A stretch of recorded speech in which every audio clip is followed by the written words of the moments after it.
El tema de los trenes, ¿no? Es una deuda pendiente en la Argentina de hoy, ¿no? Sí, sí, indudablemente. El ferrocarril como tal, siempre me gusta hablar más del ferrocarril que de los trenes en particular. Es una generalización mucho más amplia que abarca todo un sistema. Sí, es una deuda pendiente que quedó trunca a partir de decisiones políticas totalmente erróneas desde mi punto de vista, y no solamente desde mi punto de vista, también de la propia realidad que vive el país.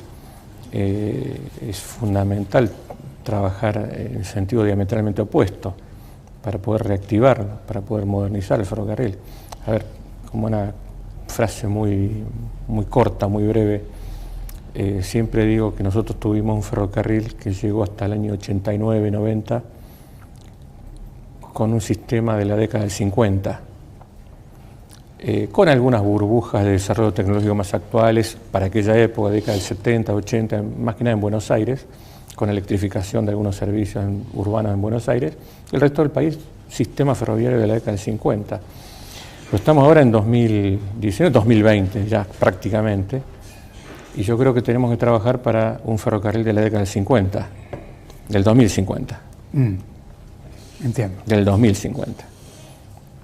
Con lo que podemos llegar a pensar que lo que tenemos que hacer es un salto tecnológico, pero no solamente tecnológico, sino mental, conceptual, de un siglo, de golpe. Es todo un desafío, pero también la realidad nos muestra que tenemos un ferrocarril hoy disminuido, empobrecido, reducido, desactualizado, atrasado, producto de la política desarrollada en los 90, con el concesionamiento que eliminó los sistemas de seguridad operacional, eliminó el señalamiento, las comunicaciones, eliminó los trenes de pasajeros de larga distancia y dejó el sistema sumido en el negocio particular de algunos grupos empresarios. Que está bien, cada empresa puede hacer su negocio, pero acá el problema era el sistema general de transporte del país. Y en ese atraso tecnológico y conceptual en el que quedó el sistema ferroviario argentino, hoy tenemos el desafío de llevarlo adelante, porque en 2020, pongamos ya, cualquier cosa que hagamos de ahí en adelante va a llevar tiempo y después va a tener una vida útil. Ya estamos en el 2050. Ahora, el proyecto no arranca por una cuestión de netamente corte político, porque no hay capacidad de inversión. Yo creo que es netamente político desde un punto de vista, también hay intereses creados, intereses cruzados, no es nuevo el tema.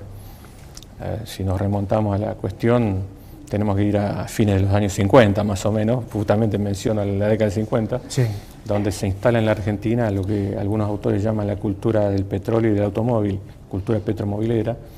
Entonces se empiezan a través de una consultora norteamericana, de un tal Larkin, un general norteamericano que había sido jefe de logística en el desembarco de Normandía, se lo contrata para hacer una logística de transporte en el país y uno de sus argumentos era el cierre de ramales ferroviarios. Claro, estamos hablando de fines de los 50, locomotoras de vapor, tecnología anticuada y demás, pero después vino una etapa más interesante donde hubo modernización tecnológica. Pero de esa época viene el tema conceptual por el cual el ferrocarril va cediendo espacios y lo va ganando el automotor, lo que no está mal en sí mismo desde el punto de vista de la dinámica del transporte, pero los roles se fueron tergiversando. La idoneidad tecnológica, económica, ambiental, etcétera, de los modos de transporte se fueron realmente desfigurando.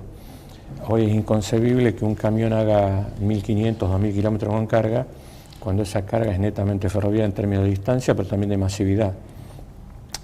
Es un tema de economía, es un tema de ambiente, es un tema de seguridad, consumo energético.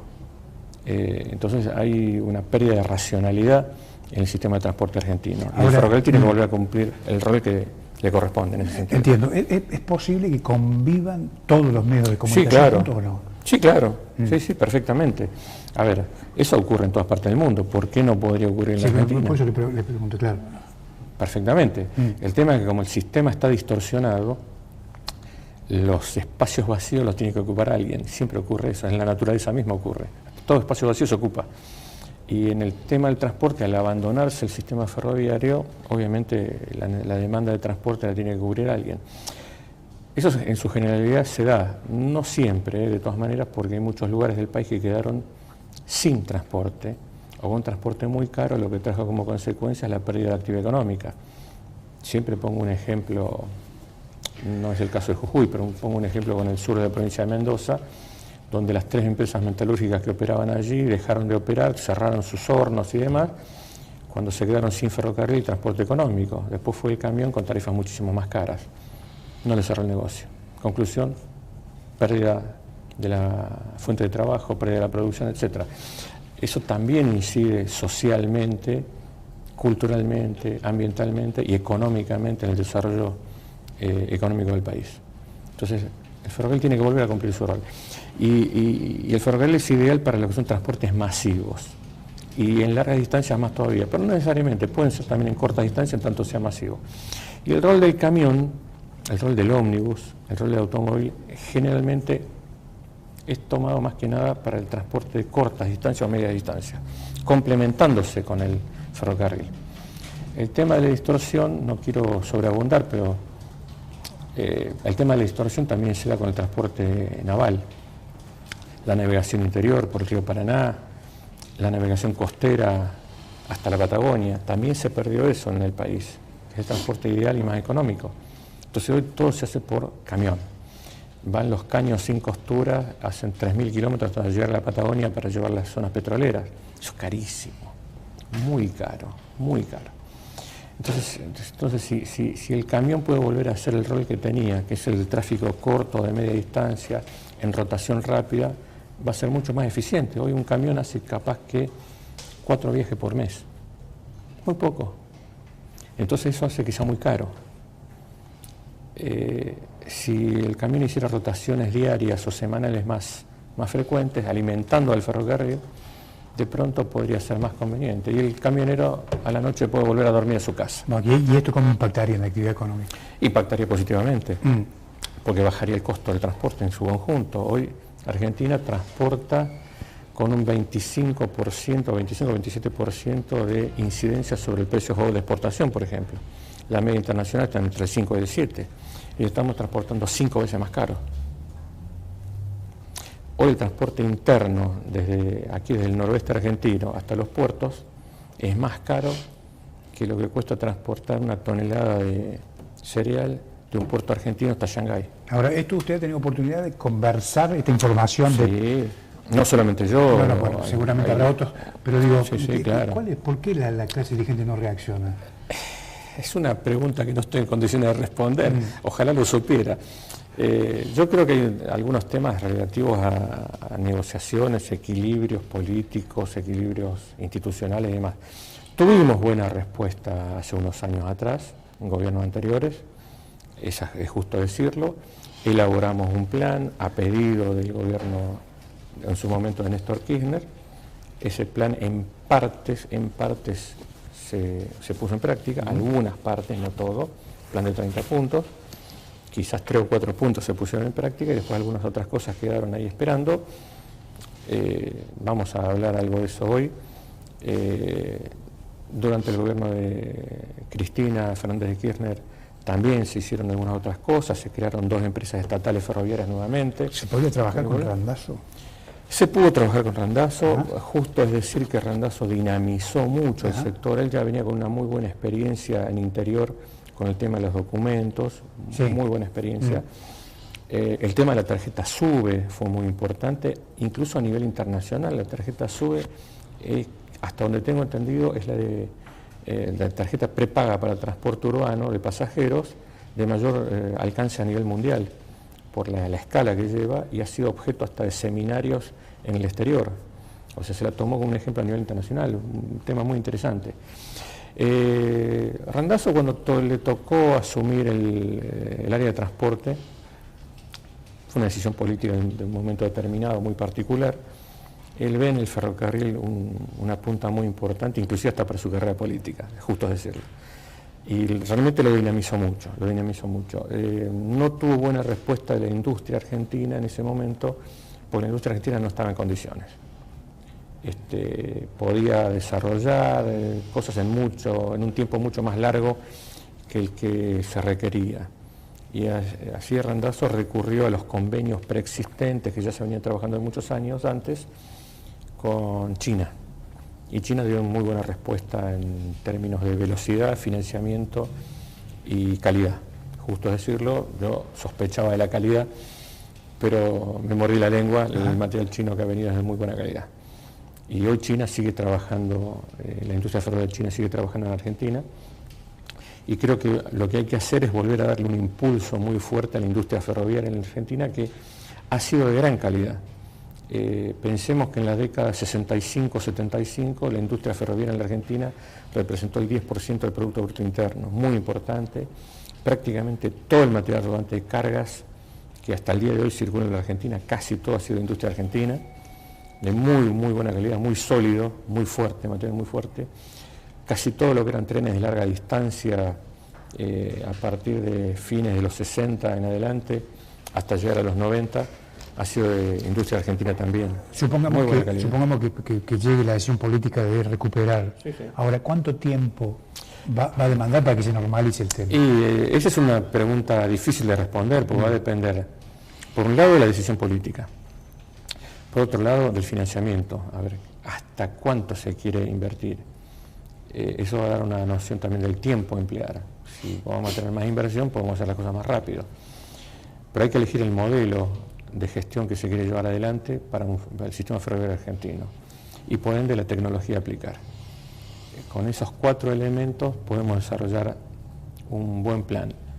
Confieso que lo tenemos en lo que mencioné antes, y pensamos que un buen plan a 10 años con avances anuales puede desarrollarse realmente bien y con un nivel de inversión importante, pero que en términos de Producto Bruto Interno realmente no es muy importante, quizás uno del orden de los 4.000 millones de dólares por año. Suena mucho, sí. Suena mucho. En términos de Producto Bruto Interno no es tanto, y en una economía en crecimiento va a ser comparativamente menos, pero eso va a poder permitir desarrollar un sistema ferroviario de alta calidad que además va a empezar a generar economías. Si planteamos el tema de las economías de transporte en términos de externalidades, los costos que se ahorra el sistema de transporte en su conjunto, por reducción de accidentes, reducción de consumo de combustible más o menos en relación de 1 a 5, baja contaminación ambiental y varios factores más. Hay unas 38 externalidades que se suelen computar internacionalmente. No quiero exagerar, por favor, que no quede mal lo que voy a decir, pero casi el sistema se paga solo, casi solo. Hay que hacer la inversión, pero luego el recupero de inversión es muy importante. Está muy bien. Seguramente, digamos, por la tarea que llevan adelante desde el instituto, debe tener alguna información sobre algunos emprendimientos en algunas provincias, entre ellas la provincia de Jujuy, que está trabajando sobre el tren hacia La Quiaca. No sé si tiene información o no. La información que tengo sobre el tema es básicamente lo que apareció en Internet. Ajá. No tengo mucha información realmente. Cuando apareció en Internet me llamó mucho la atención. Tratamos de buscar información en el ámbito del gobierno nacional y también le hemos escrito algún mensaje aquí al gobierno provincial, pero lamentablemente no tenemos información. Me llamó mucho la atención que a nivel del gobierno nacional, que es la autoridad competente para autorizar, no hubiera información sobre el tema. Así que mucho no puedo responder sobre el tema. Quiero averiguar más, me gustaría saber mucho más y espero que alguien me pase más información sobre el tema porque sería muy interesante. A ver, más allá del caso puntual y específico, recuperar la vía de la Quebrada, por lo menos así la llamo yo, sería muy importante. Es un ramal troncal de vinculación internacional. Ahí circulaban trenes que iban desde Buenos Aires hasta La Paz, Bolivia. Hace 30 años, hasta hace 30 años. El tráfico de cargas internacional sería muy importante. Es decir, sería fantástico operar nuevamente ese ramal ferroviario y adicionalmente, obviamente, el tema del turismo. En mi opinión, Jujuy tiene 2 ramales que pueden ser potencialmente muy interesantes para el turismo ferroviario. Uno, obviamente, el ramal de la Quebrada de Humahuaca, así lo llamo, y otro el de las Yungas, llamaría yo, que es el que en Buenos Aires conocemos como el ramal, a secas, que es la vía para el lado de San Pedro, Ledesma, Caimancito, toda esa zona. Ahí se pueden hacer 2 emprendimientos turísticos ferroviarios interesantes. Y pensemos que el turismo ferroviario tiene un impacto muy interesante a nivel internacional. Argentina es visitada por gente que viene a viajar en tren, curiosamente, el famoso tren en las nubes, hoy un poco cortado en la parte más alta, allá en San Antonio de los Cobres y el viaducto de la Polvorilla, pero cuando operaba completo desde la ciudad de Salta, era fantástico. Lo mismo ocurre en la Patagonia con la famosa Trochita, el ferrocarril de Jacobacci Esquel, ahora segmentado en las dos provincias, Río Negro y Chubut. Está el caso del tren del fin del mundo en Ushuaia, que es un caso muy particular porque no responde a normativas tradicionales ferroviarias, es un caso muy especial, pero un impacto tremendo desde el punto de vista turístico, al punto tal que ese tren reemplaza en los folletos a los canales fueguinos. Ha sido un impacto enorme. Creo que un tren turístico en la quebrada de Humahuaca y otro, lo podríamos llamar, ya estoy tirando el nombre, ni siquiera en las Yungas, podría ser muy interesante, de alto impacto internacional. Pero naturalmente se necesitan recursos. Se necesitan recursos. No es, construir o reconstruir un ramal ferroviario nuevo solo para un tren turístico no cierra económicamente, esa es la realidad. Bien. El tráfico que sostiene al sistema ferroviario es el de cargas. Ese sostiene y permite financiar otras cosas. Igual, un tren turístico es caro de por sí y además va a ser una tarifa elevada siempre, salvo que sea sostenido de alguna manera, subsidiado de alguna manera, ¿no es cierto? Esa es la realidad. Entiendo perfecto. ¿Se puede pensar en algún modelo de los países de Europa muy avanzado en materia ferroviaria para trabajar en Argentina, o Argentina tiene que tener su propio modelo? Yo sostengo que Argentina tiene que desarrollar su propio modelo, en base a las propias necesidades y propias características del territorio argentino, del poblamiento argentino, de la distribución espacial del espacio argentino, del territorio argentino. Es decir, la geomorfología argentina es muy diferente a la canadiense. Muchas veces nos quieren comparar con los canadienses. No, tenemos una geomorfología completamente diferente. Tampoco somos Australia, aunque nos quieran comparar con Australia. El modelo ferroviario europeo es fantástico, pero es posterior a la existencia de las localidades de las ciudades europeas. Lo que se hizo en su momento, en el siglo XIX, XX, es unir lo que existía.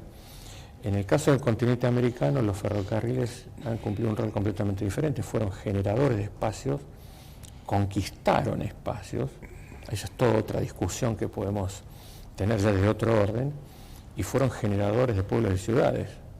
Entonces las ciudades preexistentes al ferrocarril en la Argentina son pocas. Bueno, Córdoba, Tucumán, Salta, Jujuy, las capitales de provincias, pero los ferrocarriles fueron generando localidades y ciudades cada 20 kilómetros. Fueron desarrollando y estructurando el territorio. Entonces el rol es distinto. Entonces nosotros tenemos que manejar nuestro propio modelo de ferrocarril basado en los tráficos regionales que unan pueblos y localidades en distancias medias, los grandes trenes de larga distancia, los trenes para transporte de turistas, que no es lo mismo que un tren turístico, y el tráfico de cargas. No solamente el tráfico masivo de cargas para exportación, que es muy importante, sino también el tráfico de abastecimiento de las grandes ciudades y el tráfico de abastecimiento industrial, que sería muy importante recuperarlo. Muchas gracias. La Universidad Nacional de Jujuy. Universidad Nacional de Jujuy, bueno. Facultad de Humanidades. Humanidades. Bueno, que tenga mucha suerte. Muchísimas gracias, muy atento. Amable, No, muchas gracias. Gracias.